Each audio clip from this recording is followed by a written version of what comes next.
Okay, hello everyone. Moving ahead, in the last practical we have seen how to install Raspbian operating system. Now we have booted the Raspberry Pi directly from the SD card. Now today we are going to start with the next practical, that is connecting our Raspberry Pi to a LED and making it blink using a Python script. Now see, one of the most powerful feature of this Raspberry Pi GPIO pin is that we can interface those pin with the external world. That is, the Raspberry Pi can be interfaced with the external world, and over here the external interface is basically the LED. So in this particular practical we are going to see how we can complete a circuit and how we can blink that LED using a Python script. Now for the same we will be requiring a breadboard. As you all are aware, the breadboard is basically solderless board.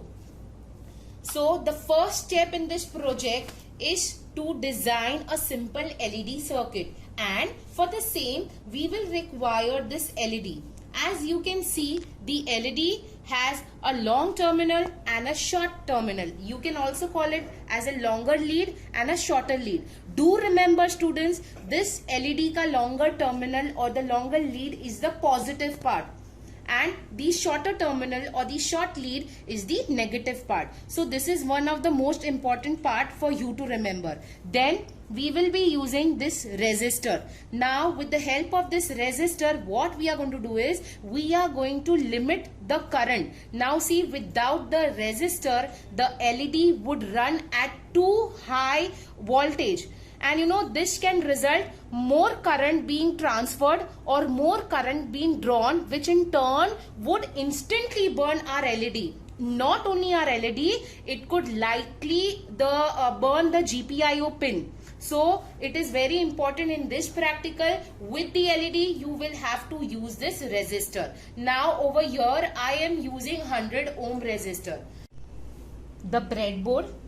Now this LED I am putting it in the breadboard. This is the longer terminal, this is the shorter terminal. Now the jumper wires, put it over here. This resistor we are going to place below the shorter terminal, and somewhere over here you can place it. Put the terminal below the shorter terminal and one end of the resistor over here. Now the other jumper wire you are going to place above this particular end, above the end of the other resistor. As you can see over here, this is important to complete the circuit.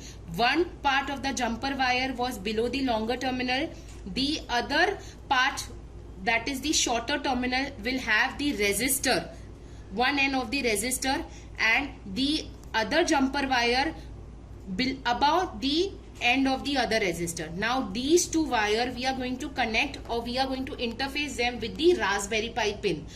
Second very important point over here to remember is Raspberry pins have two different ways of numbering. One is the GPIO numbering and the other is the physical numbering.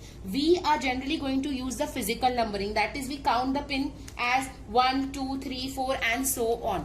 GPIO numbering are very difficult. They do not make any sense for human. They are basically for the computer. So we are going to refer to the physical numbering. Now the positive terminal is to be connected at the pin 7. So 1, 2, 3, 4, 5, 6, 7.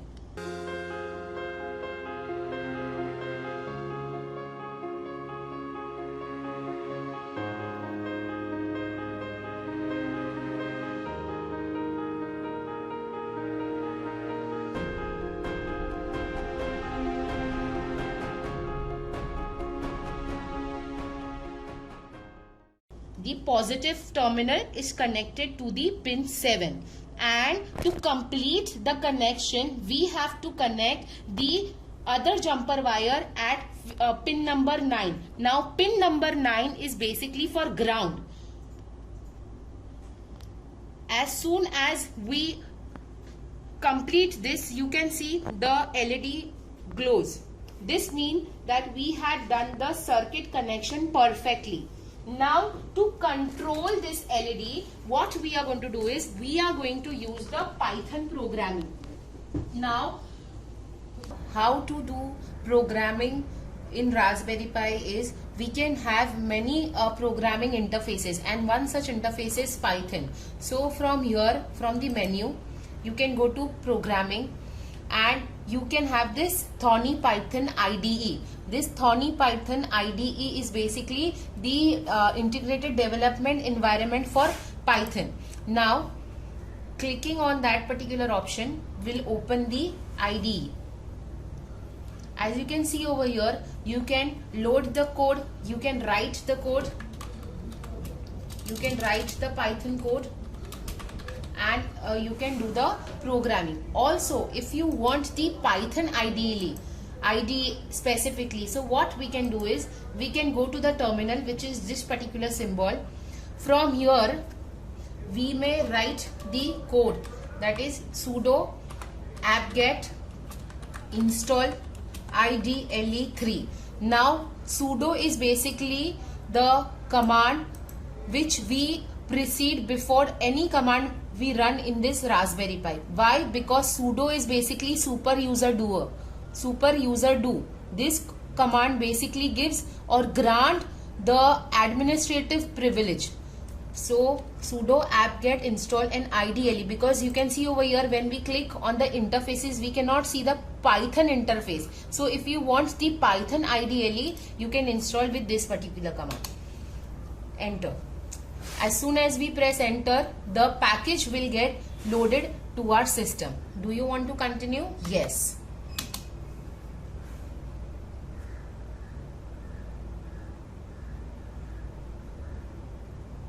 One by one, it will install all the necessary files which are required for the IDLE.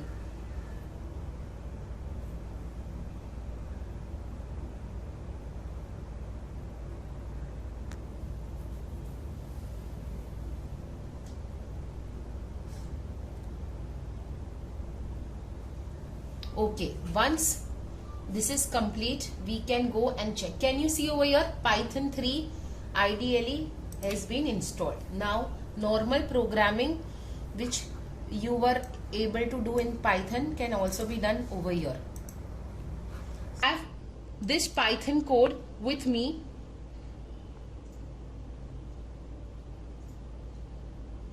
As you can see, this is the code. Now have a look over here.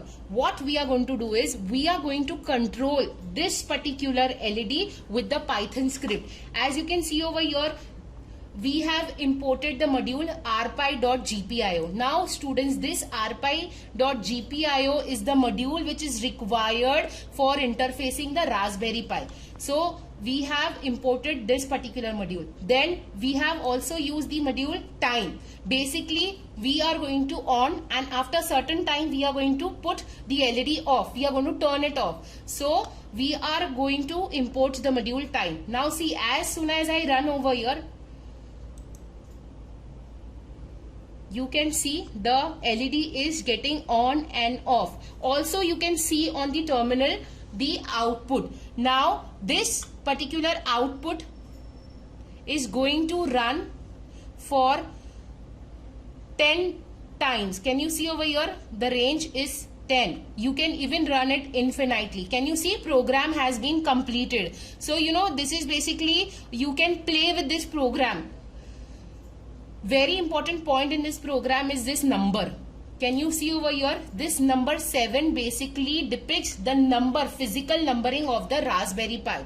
We have used the pin number 7 to interface this LED. So this 7 is basically the physical pin. Next, after we are providing it true, that is high, and then false for off. And then the program is completed. So very easy program, students. As you can see, for 10 times it is going to turn the LED on and turn the LED off. I hope it is understood to everyone. Thank you.